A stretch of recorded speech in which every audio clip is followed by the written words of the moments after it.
오늘 우리에게 주시는 하나님의 말씀은 신명기 8장입니다. 1절에서부터 10절까지 우리 한 절씩 교독하도록 하겠습니다.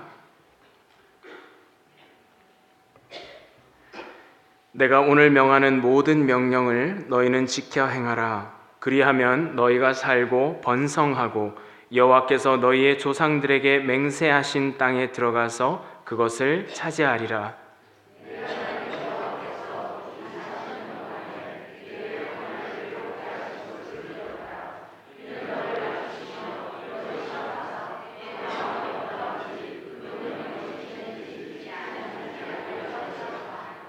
너를 낮추시며 너를 줄이게 하시며 또 너도 알지 못하며 내 조상들도 알지 못하던 만나를 내게 먹이신 것은 사람이 떡으로만 사는 것이 아니요 여호와의 입에서 나오는 모든 말씀으로 사는 줄을 네가 알게 하려 하심이니라.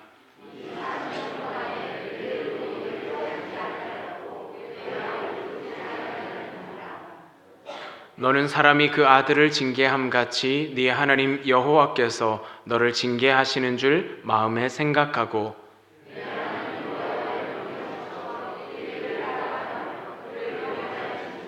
내 하나님 여호와께서 너를 아름다운 땅에 이르게 하시나니 그곳은 골짜기든지 산지든지 시내와 분천과 샘이 흐르고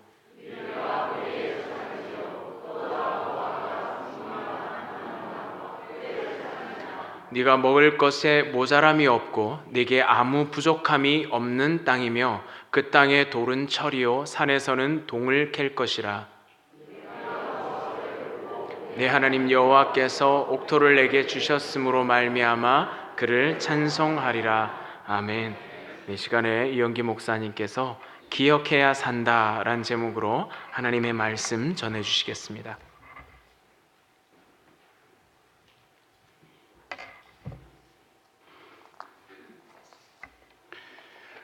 사람들을 보면 기억력이 아주 좋은 사람이 있고요. 아주 잘 잊어버린 사람, 건망증이 심한 사람이 있습니다. 어느 건망증이 심한 할머니가 친척집에 가게 됐는데 택시를 타고 가려고요. 그래서 그 친척집 주소를 잊지 않으려고 계속 되뇌고 하면서 택시를 기다렸습니다. 드디어 택시가 도착을 하고 타자마자 기사 양반, 내가 건망증이 심해서 그러니까 이 주소를 꼭 기억해서 거기에다 날 데려다 주셔. 그랬더니 기사 양반이 아유 할머니 아무 염려하지 마시고 편안히 앉아 계세요. 그래서 할머니가 뒷자리에 앉았습니다. 한참 가다 보니까 내가 어디로 가려고 그랬던가 이제 생각이 안 나는 거예요. 그래서 앞에 기사 양반 내가 어디로 간다 그랬어?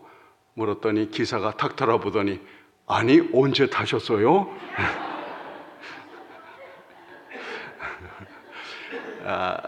여러분 기억력이 좋으신 편인가요? 내일이 무슨 날인지 여러분 아시죠?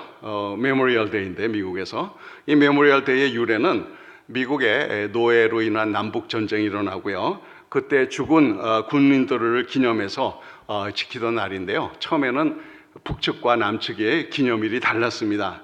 그러다가 이제 20세기에 들어오면서 5월 마지막 월요일로 이제 날짜가 정해지게 되었죠.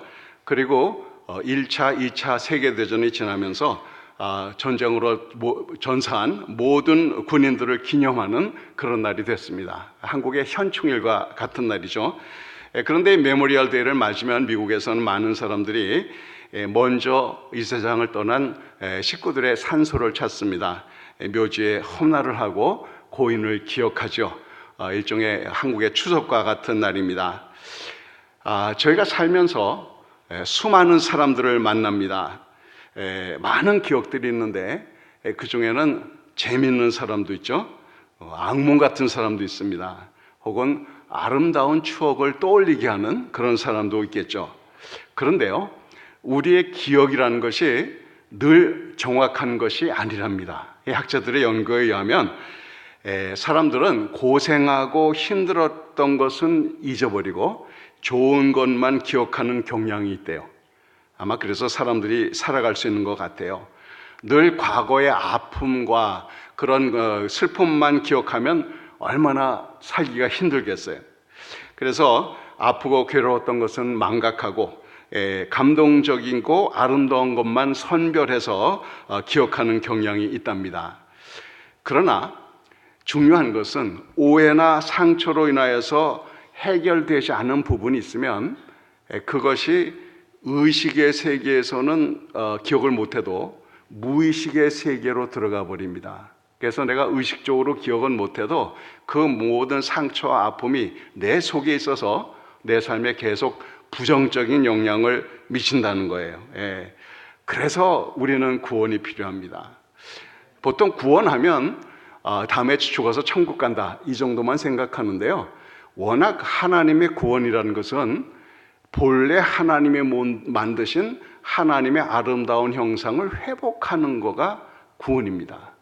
그러니까 우리 살아가면서 여러 가지 죄로 인하여서 환경에 의해서 상처받고 아픈 것들도 우리 주님은 만지시고 고쳐주세요.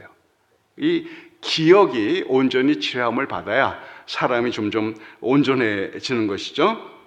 자, 우리 삶과 우리의 기억조차 치료하셨고 새롭게 하시는 하나님, 그 하나님이 어떤 분인지, 그분의 뜻이 무엇인지를 우리가 잘 기억해야 삶이 아름답게 됩니다. 자, 그러면 어떻게 기억해야 하느냐? 하나님의 명령을 잘 기억하고 지켜야 복이 됩니다. 뭐 기억도 못하면 지킬 길이 없죠. 그러니까 하나님 명령 잘 기억하고 지켜야 복을 받는다는 거예요. 자, 이 신명기가 쓰여진 배경은 이렇습니다. 출애굽해서 약속의 땅 가나안 땅에 들어가게 됐는데 이제 코앞에 다가왔어요. 조금만 더 가면 가나안 땅인데 안타깝게도 모세는 그 약속의 땅 가나안에 들어갈 수가 없게 됐습니다. 하나님 안 들어보내겠다고 말씀하셨으니까. 그리고 이제 여호수아가 그 지도권을 이어받아서 데리고 들어가게 됐는데 이제 이 40년 동안 동고동락하던 이스라엘과 바이바이 하려니까 이제 모세가 정말 마지막으로 당부하고 싶은 게 있는 거예요. 그래서 이스라엘에게 지난 40년 동안 광야 생활에서 받은 그 교훈들, 그렇죠? 이 하나님께로부터 받은 말씀을 잘 기억하라고 그렇게 말한 겁니다. 그래서 하나님의 선택함을 받은 하나님의 백성들, 선민들은 어떻게 살아야 복을 받는지 분명히 하나님은 계시해 주셨어요. 이제 그 모세는 이 받은 하나님의 말씀이 광야 40년 동안 이스라엘에게 어떻게 적용되었는지를 다시 한번 리마인드 시키면서 확인시켜 주면서 이제 하나님의 말씀에 전적으로 순종할 것을 당부한 내용이 바로 신명기의 내용입니다. 자, 오늘 보면 1절에 뭐라고 됐냐면 내가 오늘 명하는 모든 명령을 너희는 지켜 행하라 이렇게 말하고 있습니다. 이 모세가 말하는 거예요. 내가 너희가 명령한 걸 다 지켜 행하라. 그런데 이거는 단순히 모세의 말이 아닙니다. 이미 하나님이 주신 계시의 말씀을 재확인시켜서 그 말씀을 지키면 복 받는다. 그런데 그 말씀을 단순히 알아서만 되는 게 아니라 알 뿐만 아니라 순종해야, 지켜야 복이 된다라고 그렇게 말하고 있어요. 자, 그렇게 하면 어떻게 돼요? 그리하면 살고 번성하고 약속의 땅에 들어가서 그것을 차지하리라. 여러분, 인생은 불확실하죠. 뭐 앞으로 어떤 일이 벌어질지 우리 사실 5분 앞도 모르는 사람들 아닙니까? 그런데 믿는 자들에게는 하나님의 약속이 있어요. 살고 번성하고 많은 것을 누릴 수 있다. 이 하나님의 약속입니다. 조건은 뭐냐? 하나님의 말씀에 순종하면, 그거예요. 무조건 된다는 게 아니라 하나님 말씀에 순종하면 살고 번성하고 잘 된다, 그런 얘기예요. 다시 말하면 먼저 그의 나라와 의를 구하면 하나님이 이 모든 것을 더해 주신다는 거예요. 그렇죠? 사실 이 세상에 살면서 여러 가지 불행한 일들, 이거 내 힘으로 막을 수 있습니까? 뭐 세상 사람들은 그 액땜하느라고 뭐 부적도 만들고 별의별 짓을 다 하는데 그런다고 되냐 이 말이에요. 하나님이 보호해 주셔야, 하나님이 우리를 악에서 건져 주셔야 우리가 안전한 것 아닙니까? 그래요. 그리고 그 하나님은 또한 우리의 모든 필요를 채우시는 분, 공급하시는 분 아닙니까? 하나님은 전지전능하시죠? 무소부재하십니다.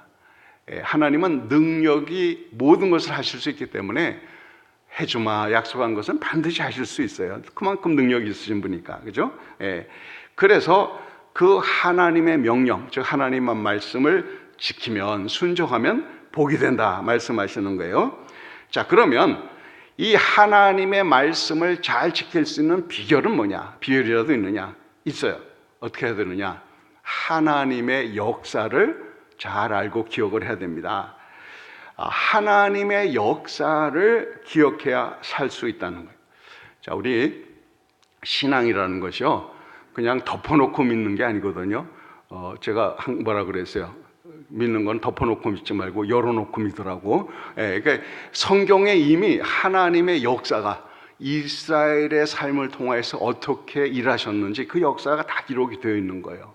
그거를 기억하라는 겁니다.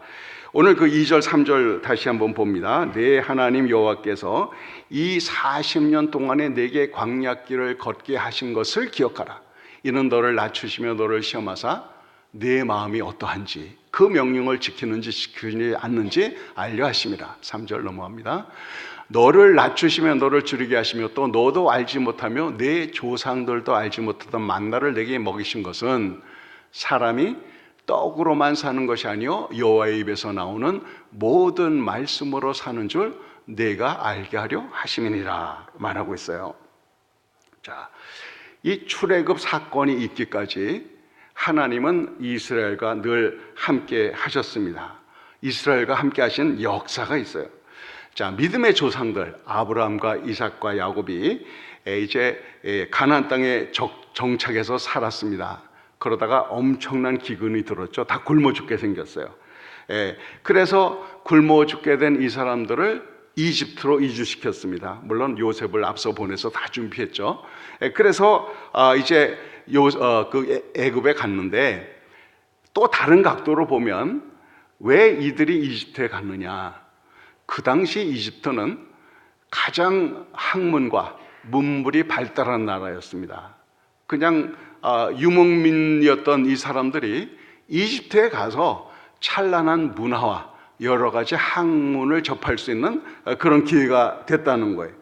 또 거기 이스라엘이 이집트에 가서 먹을 것, 입을 것, 생활에 필요한 것을 다 이집트로 하여금 공급해 했습니다. 그리고요 70여 명 이주했다가 400여 년 지나면서 남자 성인만 한 60만, 그러니까 애들, 여자들 다 합하면 거의 200만 되겠죠. 그런 인구가 됐을 때, 즉 나라를 이룰 만한 인구로 늘어났을 때 그들을 독립시키고 약속의 땅으로 인도하신 거예요. 그러면서 광야 생활에서 필요한 모든 것을 하나님께서 다 채워주셨습니다. 만나도 매일 내려주시고 메추라기로도 먹여주시고 마실 물 주시고 옷 주시고, 오늘 본문 말씀 4절에 보면 신발도 발도 부르트지 않았다, 신발까지 다 공급해 주셨어요. 그리고 마침내 젖과 꿀이 흐르는 땅 가나안으로 인도해 주셨습니다. 우리 한번 각자의 삶을 돌아보십시다. 여러분 삶 가운데, 저와 여러분 삶 가운데 하나님이 모든 필요를 공급해 주셨다 경험하셨어요?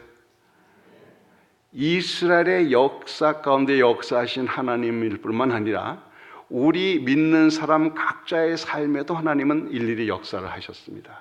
그래서 우리 삶을 돌아보면 하나님의 역사가 있어요. 어떻게 하나님이 나를 돌봐주셨는지, 어떻게 하셨는지, 그렇죠? 자, 우리 필요를 채워주시는 하나님, 그걸 기억하라는 거예요. 그리고요, 하나님은요, 우리에게 그냥 매일 먹을 물고기나 잡아주시는 분이 아니라, 그러면 평생 그냥 아무것도 못해요. 물고기 잡는 법을 배워주시는 분이거든요. 그래서 때로는 우리를 징계를 하십니다. 오늘 성경 본문에 징계라는 단어가 사실 그렇게 적합하진 않은데 훈련이라는 말이 더 맞을 거예요. 디스플린. 그러니까 이 모든 환경을 통해서 우리가 하나님의 복을 담아서 살아갈 수 있는 존재로 계속 훈련을 시키신다 이 말이에요. 사실 우리 이민 생활하면서 1세대들 너무 고생을 많이 하지 않습니까? 그래서 기왕이면 2세대들은 너무 고생 안 하고 좀 살았으면 좋겠다. 그래서 최선을 다해서 재산을 모아서 하다못해 생명보험이라도 한 개 남겨서 자녀들에게 재산을 넘겨주려 그러는데요. 이거 사실 이 물려주는 것만이 다가 아닙니다. 그 돈을 관리하는 법을 배워줘야죠. 이 관리할 줄 모르는 사람한테 돈이 많이 생기면요, 그게 복이 아닙니다. 문제가 생기는 거예요. 그래서 미국의 초일류 부자들도요, 자기 자녀들에게 재산 별로 안 물려줍니다. 빌 게이츠, 다 아시죠? 마이크로소프트 세운 그 양반이 약속했어요. 사람들과 자기 재산의 대부분은 다 사회에 환원하고 자녀들에게는 극히 일부만 넘겨주겠다. 근데 나중에 들여다보니까요, 자녀 한 사람당 극히 일부가 1,000만 불이더라고. 예, 그래서 어쨌든 그 사람의 전체 재산에 비하면 아무것도 아닌데, 아무튼 이 40년 광야 생활을 하면서 이 이스라엘을 엄청나게 훈련을 시킨 거예요. 복을 담을 수 있는 그릇을 마련할 수 있도록. 예. 우리가 사는 이 세상 정말 광야 같죠. 이스라엘이 걸어간 40년 광야 이상으로 힘들고 고달픈 일이 많습니다. 그리고 하나님은 이 세상의 이 고달픔을 통해서 우리를 훈련시키시는 거예요. 하나님의 복을 담을 그릇을 준비시켜 주시는 거죠. 자, 여러분, 이스라엘이 걸은 광야 40년 좀 이렇게 따져보면 조금 이상합니다. 왜냐?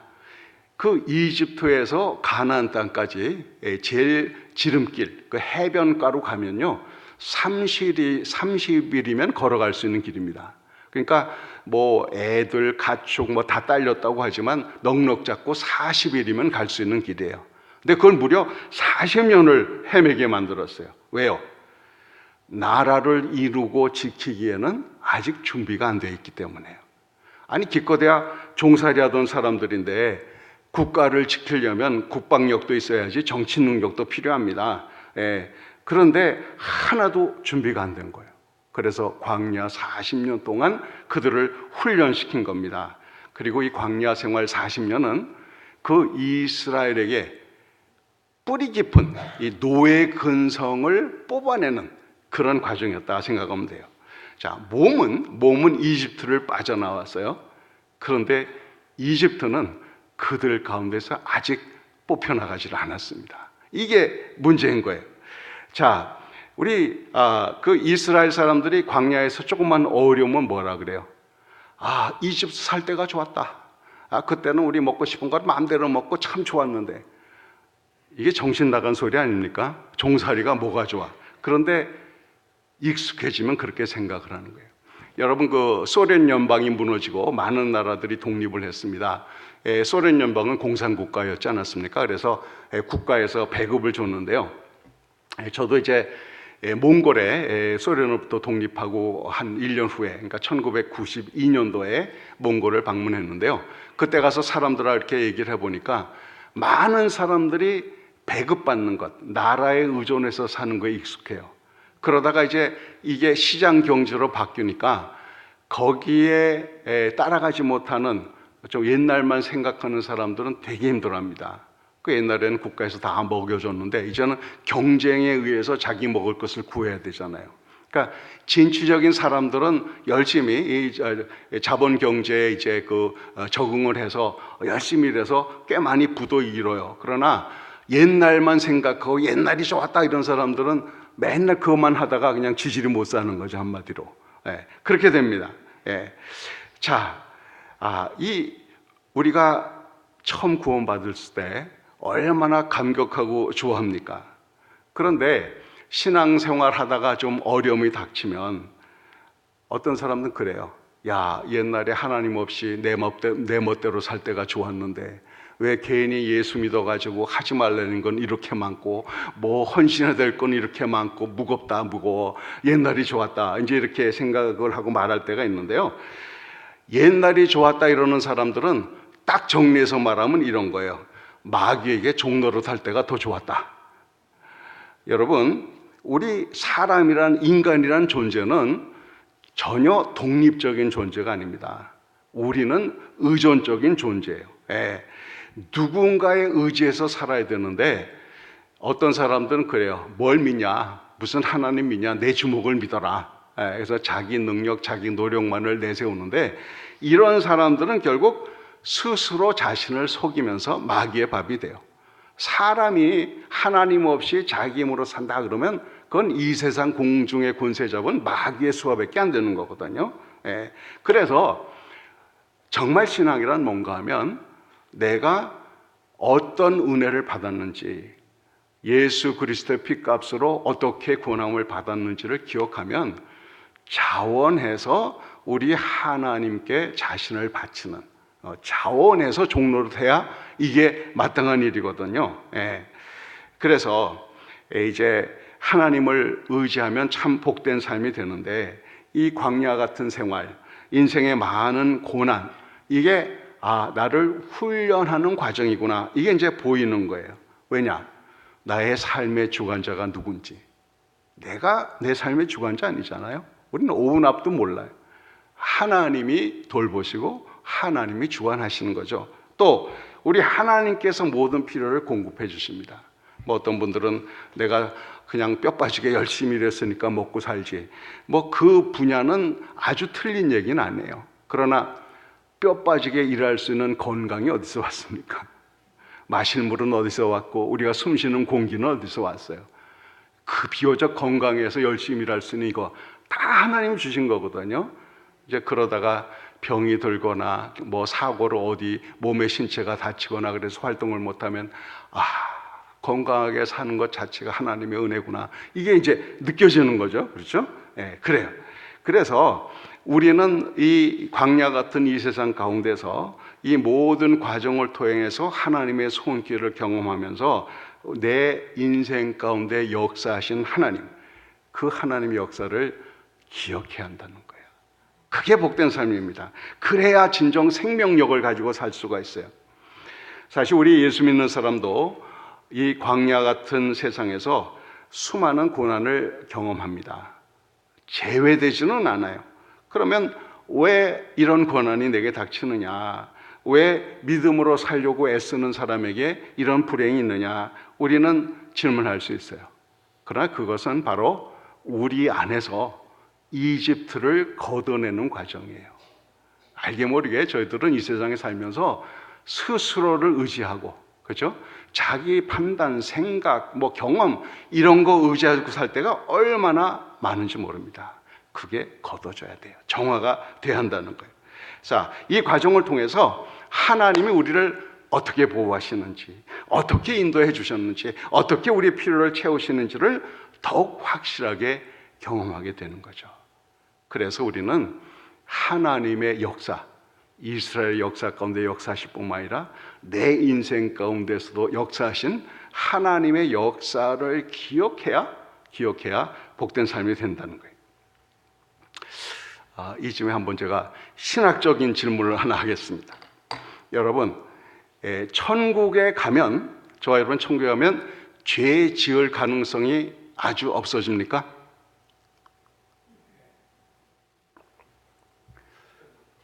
잘 모르겠죠?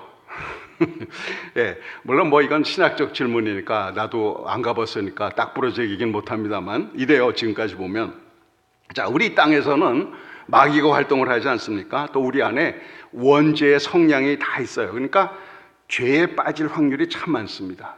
특별히 경각심을 가지고 막 이렇게 하지 않으면 그냥 정신없이 살다 보면 죄에 빠지기가 쉬워요.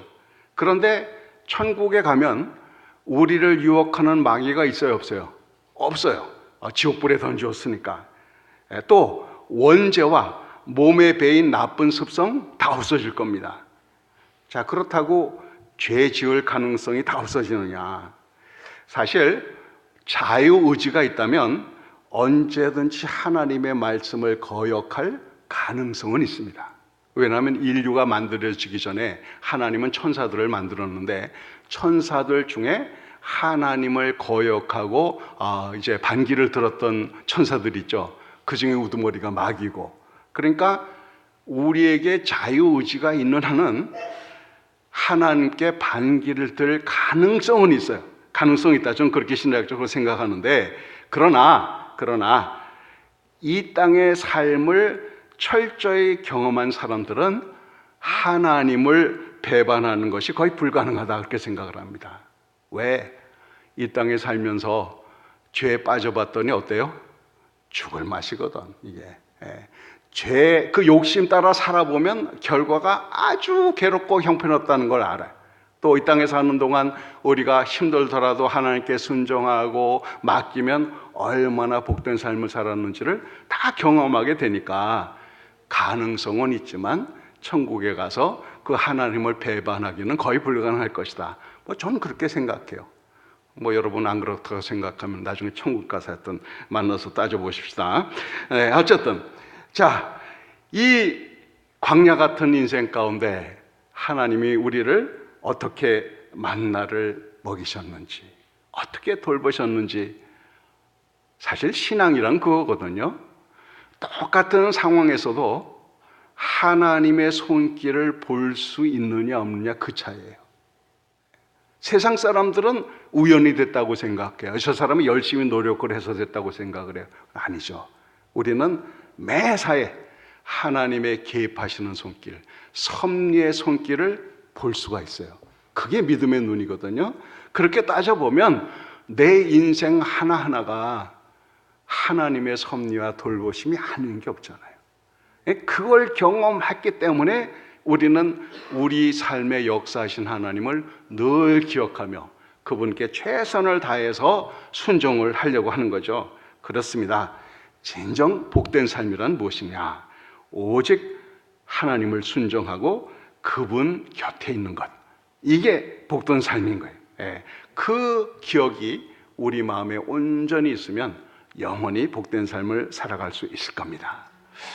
그래서 여러분, 신앙이라는 것은 그냥 이 다음에 죽으면 천국 간다, 그게 다가 아닌 거예요.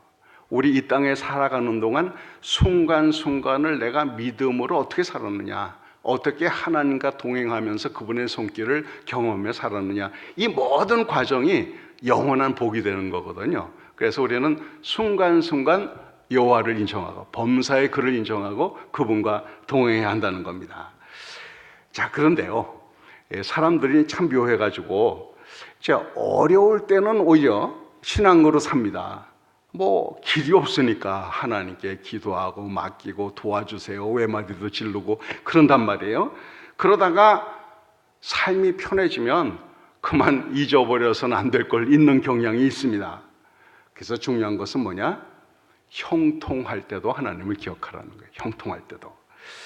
자, 오늘 그 7절부터 쭉 보면, 우리 10절까지 보면 이 모든 것이 하나님의 은혜다라는 걸 말해주고 있어요. 내 하나님 여호와께서 7절 너를 아름다운 땅에 이르게 하시나니 그곳은 골짜기든지 산지든지 시내와 분천과 샘이 흐르고 8절 밀과 보리의 소산지요 포도와 무화과와 석류와 감람나무와 꿀의 소산지라. 내가 먹을 것에 모자람이 없고 내게 아무 부족함이 없는 땅이며 그 땅에 돌은 철이요 산에서는 동을 캘 것이라. 내가 먹어서 배부르고 내 하나님 여호와께서 옥토를 내게 주셨으므로 말미암아 그를 찬송하리라 라고 말하고 있어요. 이게 뭔가 하면 우리가 누리는 모든 것이 바로 하나님의 선물이다, 그 얘기예요. 모든 것이. 여러분, 매일 건강하게 사는 것도 하나님의 은혜입니다. 목회하다 보면 환자들 많이 신방하게 되는데요, 누군들 아프고 싶어서 하겠어요? 매일 별탈 없이 건강하게 사는 것도 하나님께서 일일이 나를 돌보시는 거예요, 사실. 또 그래도 사업이 웬만큼 돌아가고 가정에 별 큰 문제 없이 평안하고 다 하나님 은혜 아닙니까, 그게? 그래서 형통할 때도 배은망덕하지 말고 하나님을 기억하라는 거예요. 사실 모든 것이 평안할 때 그때도 하나님을 기억해야 정말 값진 삶을 사는 거예요. 자, 이스라엘이 처음에는 온전히 결단했겠죠. 이렇게 모세가 당부했을 때 하나님 말씀을 열심히 순종해라 그래야 복받는다 했을 때 그러기로 단단히 결심했을 거예요, 그죠? 그러다가 가나안 땅에 들어가서 아주 복된 삶을, 하나님이 베풀어 주신 편한 삶을 누리게 됩니다. 누리게 되니까 그만 그놈의 망각의 귀신이 이제 역사를 하는 거죠. 그런데 핵심은 이거예요. 왜 이스라엘이 가나안 땅에 들어가서 복된 삶을 살 때, 평안한 삶을 살 때 하나님을 쉽사리 잊어버렸느냐? 왜 그랬을 것 같아요? 그 사명을 잊어버렸기 때문에 그렇습니다. 선민이 왜 선민인지, 선민의 역할이 뭔지를 잊어버렸기 때문에 문제가 생긴 거예요. 자, 이 시간 출애굽기 19장 4절부터 6절 한번 읽도록 하겠습니다. 내가 애굽 사람에게 어떻게 행하였습니까? 내가 어떻게 독수리 날개로 너희를 업어 내게로 인도하였음을 너희가 보았느니라. 세계가 다 내게 속하였나니 너희가 내 말을 잘 듣고 내 언약을 지키면 너희는 모든 민족 중에서 내 소유가 되겠고 너희가 내게 대하여 제사장 나라가 되며 거룩한 백성이 되리라. 너는 이 말을 이스라엘 자손에게 전할지니라. 출애굽해서 시내산에서 이제 하나님께 모세가 하나님의 말씀을 받을 때 모세에게 하신 말씀이거든요. 너희들은 선민이다. 선민이다라는 게 하나님이 우리만 사랑하시고 우리만 보호하신다, 그 뜻이 아니잖아요. 이스라엘 너희는 제사장 나라가 된다.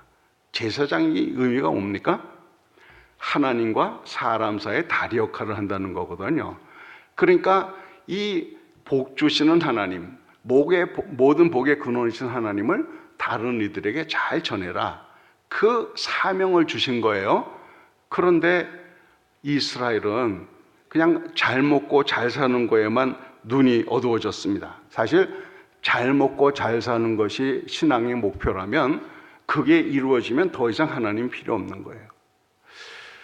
사실 우리 한국에서 먹기 살기 어려울 때 6.25 직후에 60년대 70년대 그때 삼중복음 사중복음 유행했어요. 예수 잘 믿으면 물질에 복받고 형통하고 잘 된다. 너무 찢어지게 가난하니까 그땐 그게 복음이죠. 그러나 그 이상을 넘어가지 못한 게 문제예요. 아니 그래서 잘 먹고 잘 살게 되니까 어때요? 신앙의 목표가 그거니까 그만 하나님 잊어버리는 거예요. 더 이상 필요가 없게 되는 겁니다. 그러나 우리 신앙의 목표가 나만 이 땅에서 잘 된다 아니잖아요. 제사장의 역할을 해야 되죠. 저 여러분은 다 어떤 제사장이에요? 왕 같은 제사장이에요. 하나님의 소유된 백성이에요. 왜 우리를 선택해서 하나님의 자녀로 삼아 주셨느냐? 너희를 어두운 데서 불러내어 그의 기이한 빛에 들어가 계신 자의 아름다운 덕을 선전하게 하려 하십니다. 이 사명이요, 목사나 무슨 선교사에게만 해당되는 게 아닙니다. 모든 믿는 사람은 예수 그리스도의 제자요. 그렇죠? 그리고 모든 족속으로 제자를 삼아 세례를 주어 예수님이 분부한 모든 것을 가르쳐 지키게 하는 제자의 도를 시행해야 하는 왕 같은 제사장들인 거예요. 물론 은사에 따라 할 일은 다를 수 있어요. 그러나 핵심적으로 이겁니다.